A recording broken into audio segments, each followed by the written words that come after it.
안녕하세요. 주식의 소리의 애솔입니다. 7월 시작을 앞두고 급 바빠지네요.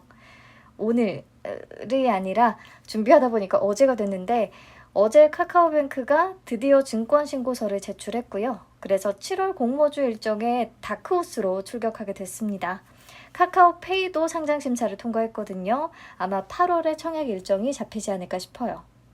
네, 이번 영상에서는 증권신고서를 토대로 간략히 핵심 내용들만 빠르게 짚어보고요.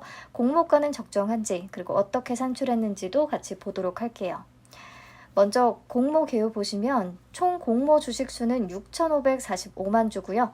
공모가 희망밴드는 33,000원에서 39,000원으로 제시가 됐습니다. 공모가 상단 기준으로 총 공모 금액은 약 2조 5천억 원 정도가 되고요. 예상 시총은 18.5조 정도가 됩니다. 일반 청약자 물량은 25% 기준으로 1,636만 2,500주고요. 금액으로 계산을 하면 약 6,382억 원 정도가 나오네요. 수요 예측은 해외 기관의 경우에는 9일부터 시작해서 21일까지 진행되고요. 국내 기관은 20일부터 21일, 이틀간 진행을 합니다. 일반 청약일은 26일부터 27일까지고요. 우리는 26일, 27일을 체크하면 되겠죠. 환불은 29일입니다. 균등 배정은 50% 고정 방식이고요. 청약 가능한 증권사는 4곳이에요. KB증권, 한국투자증권, 하나금융투자, 현대차증권. 그런데 중요한 거, 카카오뱅크는 중복 청약이 금지됩니다. 안 돼요. 그래서 4개의 증권사 중에 하나를 골라서 청약을 하셔야 하는 거죠. 아마 현대차증권 계좌 없는 분들이 많으실 것 같은데요. 미리 준비해 두시면 좋겠네요. 네, 공모가 밴드 상단 기준으로 계산한 공모 규모는 역대 3위에 위치하는 수준이 됩니다. 규모가 엄청 크죠? 그리고 예상 시총도 국내 대형 은행주들과 비교를 해보면 KB금융, 신한지주, 그 다음 3위에 위치하는 수준이 되거든요. 그래서 아무튼 대형 IPO라는 거 다시 한번 느낄 수 있는 부분이고, 과연 그럼 카카오뱅크는 이렇게 높은 가치를 부여받을 수 있는 기업인지 아주 간단히만 살펴보면요. 그래프 보면 아시겠지만 고객 수와 월간 활성 이용자 수가 꾸준히 상승하고 있어요. 2017년 7월에 서비스를 시작했는데 개시 5일 만에 계좌 개설 고객 100만 명을 확보했고요. 2019년 7월에는 1000만 명을 돌파, 올해 5월 기준으로는 1653만 명을 기록하고 있습니다. 카카오라는 국민 플랫폼의 메리트가 확실히 존재하는 거죠. 네, 그런데 솔직히 저는요, 카카오뱅크 계좌가 없거든요. 한번 만들고 상품도 자세히 들여다봐야 할 것 같아요. 네, 그리고 특히 연령층이 확대되고 있다는 것도 의미 있는 부분인데 2017년 7월만 해도 50대 이상의 비중은 9%밖에 안 됐거든요. 근데 올해 3월에는 15%까지 늘어나면서 좀 전 연령으로 고객층이 확대되고 있습니다. 네, 그리고 은행업은 가장 기본이자 중요한 영업 바탕이 예금과 대출이잖아요. 대출은 여신, 예금은 수신이라고도 부르죠. 굉장히 가파른 성장세를 보이고 있어요. 2017년 말에서 2020년 말까지 예수금 잔액 연평균 성장률은 67.1%를 기록했고요. 대출금 잔액의 연평균 성장률은 63.8%에 달합니다. 같은 기간 동안 국내 은행의 수신과 여신 성장률이 각각 9%와 8%였던 것과 비교를 하면 엄청난 성장 속도죠. 네, 실적을 봐도요. 2017년 영업 개시 이후 2년 만에 흑자를 달성했고요. 2020년 순이익은 1,136억 원으로 굉장히 큰 폭의 성장을 보였습니다. 올해 1분기 순이익을 단순히 곱하기 4해서 연환산 해보면 올해도 작년 대비해서 성장했을 것이라고 예상해 볼 수 있습니다. 네, 그리고 카카오뱅크의 가장 큰 강점 중에 하나는 시중은행 대비해서 높은 비용 효율성을 갖췄다는 건데요. 영업점이 없잖아요. 다 디지털 기반이기 때문에 고정비 부담이 현저히 낮죠. 그래서 빨리 규모의 경제 효과를 누릴 수 있고요. 또 안정적인 수익 실현도 가능해집니다. 카카오뱅크는 영업 개시 초반에는 IT 인프라 구축이나 또 신규 상품 출시로 인해서 비용이 많이 잡혔고, 그러다 보니까 이익 경비율이라고 해서 이익 경비율이 100%를 넘어가기도 했는데요. 2020년에 51%대까지 크게 줄어들었고 2021년 1분기 기준으로는 48.3%까지 내려가면서 시중 은행 대비해서도 낮은 수준을 유지하고 있습니다. 길게 얘기하기는 했지만 결국에 성장세가 매우 가파른 인터넷 전문 은행이다 라고 보면 되겠죠? 네, 다시 공모 개요로 돌아와서요. 이번 공모 물량 중에 48%는 외국계 증권사에 배정이 됩니다. 그만큼 우리가 가져갈 수 있는 물량이 줄어드는 거죠. 크레딧 스위스의 28%, 시티그룹의 20%가 배정이 됐고요. 그렇기 때문에 상장일에 외국인 매도 공세와 또 낮은 의무 보유 확약 비율이 위험 요소가 될 수 있겠습니다. 참고로 따상장을 기록했던 카카오 게임즈는 외국계 증권사에 배정된 물량이 없었어요. 좀 아쉽네요. 네, 그리고 우리사주 조합의 20%가 배정이 되는데 공모가 밴드를 적용해서 계산하면 약 4,319억 원에서 5,105억 원 규모입니다. 미달 가능성 한번 볼게요. 증권신고서 제출 당시 기준으로 직원 수는 1,014명이더라고요. 기간제 근로자도 포함을 했습니다. 이 직원들이 모두 균등한 수량을 배정받는다고 가정하면 1인당 평균 5억 원 정도가 배정되거든요. 기존의 대형 IPO들과 비교하면 높은 수준이 아니기 때문에 미달 가능성이 있기는 하지만 미달분이 많지는 않을 것 같다라는 생각이 듭니다. 네, 우선 여기까지만 내용을 정리해보면요.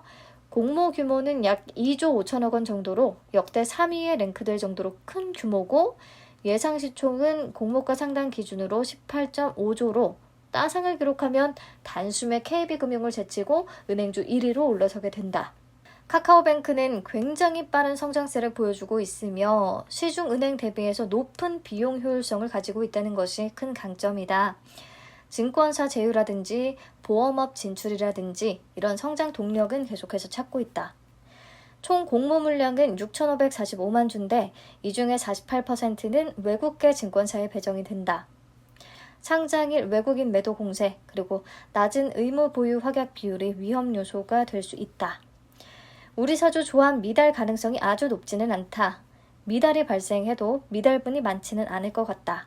네, 요 정도 정리해 볼 수 있겠고요. 넘어가서 공모가가 어떻게 산정됐는지 살펴볼게요. 먼저 카카오뱅크는 가치평가 방법으로 PBR을 활용했어요. PBR은 주가 순자산 비율인데요. 기업의 주가가 주당 순자산의 몇 배수인지를 나타내는 지표입니다. 주로 자본을 기반으로 이익을 창출하는 금융회사의 가치평가에 활용이 되고요. 은행업을 영위하는 데 있어서 자본이 영업활동의 중요한 재원이 되기 때문에 PBR을 활용하는 것이 문제는 아닌 것 같아요. 네, PBR과 BPS, 이 계산식은 잘 기억해 두세요. 그리고 순자산은 자산 빼기 부채이기 때문에 자본과 같은 개념입니다. 넘어가서 비교 기업으로 어떤 기업들을 선정했는지 보면요. 죄다 해외 기업이에요. 미국의 디지털 모기지 금융서비스 업체인 로켓컴퍼니, 브라질의 팍세그룹 디지털, 러시아의 TSC 그룹, 스웨덴 노드넷까지. 2020년 기준으로 온라인, 모바일 기반의 여신 비즈니스 영업수익 비중이 20% 이상인 기업들로 선정을 했어요. 국내에는 아무래도 인터넷 전문은행의 상장 사례가 없었고 또 인터넷 전문은행은 확실히 시중은행과는 차별화되는 부분이 많기 때문에 해외 인터넷 은행 기업들을 찾을 수밖에 없었던 것 같아요. 그래서 평균 PBR 7.3배를 도출했는데요. 과연 비교 기업들과 카카오뱅크 견줄 만한 규모인지 궁금해서 올해 1분기 재무 현황을 비교해 봤습니다. 은행업에서 중요한 자본 총계를 보면 그 규모는 오히려 로켓컴퍼니를 제외하면 카카오뱅크가 높은 편이기는 한데요. 그래도 실적 차이가 너무 큽니다. 영업이익과 당기순이익 모두 꼴찌고요. 로켓컴퍼니와 TSC 그룹보다는 정말 현저히 낮은 수준인데요.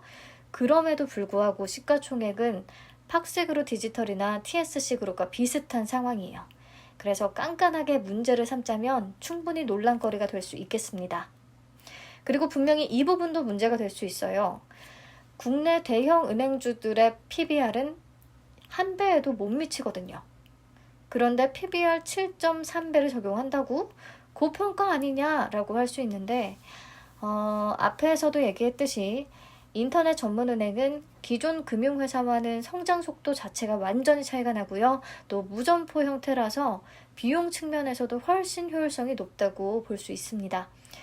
그리고 카카오뱅크는 카카오라는 플랫폼의 가치도 엄청 중요한 요소가 되기 때문에 저는 개인적으로 국내 대형 은행주와 단순히 비교하는 것보다는 선정된 해외 기업들과 비교하는 게 맞다고 생각을 합니다. 그런데 실적 차이가 너무 크다는 게 좀 걸리네요. 그리고 사실 아직까지는요, 이자 수익 비중이 74%로 가장 높기 때문에 그냥 국내 대형 은행들과 아주 큰 차이가 있다라고 하기는 좀 어려워요. 차별화를 더 인정받기 위해서는 플랫폼 비즈니스의 비중이 더 높아져야 할 것 같습니다. 플랫폼 비즈니스에는 주식 연계 계좌, 제휴사 대출 추천, 제휴 신용카드, 26주 적금, 위드 제휴사 이런 것들이 포함이 되는데 아직은 8% 정도밖에 안 돼요. 플랫폼 강화를 통해서 꾸준히 수수료 수입을 확대해야 조금 다른 길을 걷고 있다라고 평가를 받을 수 있을 것으로 보입니다. 그러니까요, 카카오뱅크가 추구하는 바는 시중은행과는 완전히 다르기 때문에 비교 기업으로 해외 인터넷 은행들을 선정하기는 했지만 인터넷 전문 은행으로서의 가치를 인정받기에는 아직 부족한 부분이 많기 때문에 현 시점에서 PBR 7.3배를 적용한 것은 다소 무리가 있다라고 정리할 수 있겠네요. 네, 넘어가서요.